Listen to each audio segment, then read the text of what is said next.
At some point in the 90s, some gaming people got together and decided, I assume with a couple of beers, that they could have a crack at making the classic Pong games just that little bit cooler. I'm not saying that Pong wasn't cool. I'm sure people had some cracking times with it. Windjammers came out, and with its classic retro arcade style, you got this fast-paced dudes throwing flying discs at each other.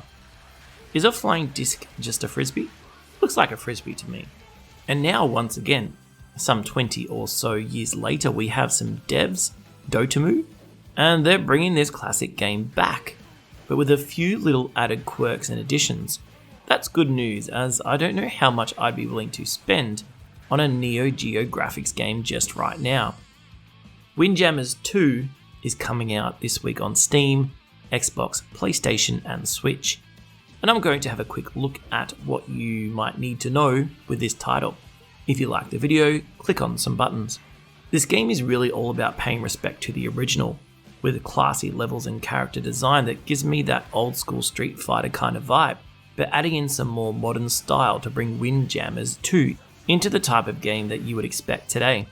One of the first things I noticed when watching some of the footage that you are seeing in the background here is just how crisp the animations and hand-drawn designs are, and you can't help but be impressed with the attention to detail when it comes to design, including some pretty cool pumping classic tunes. But what are you to expect from Windjammers 2?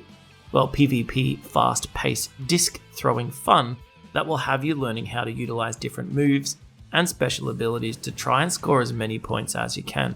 Probably going to have some good chance to be tilted, as enemies' EX moves leave you flailing and guessing to defend your goal.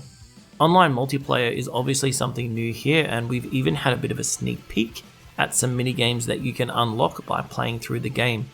10 different characters that will give you a bit of customization are available to choose from, and with plenty of different locations, an arcade mode to stick your teeth into, and a whole lot more. Windjammers 2 looks to be a great game for those retro arcade fans who might be looking for a competitive game to play. If that's not enough, this one is available on the Xbox Game Pass on January 20th. Let me know what you think.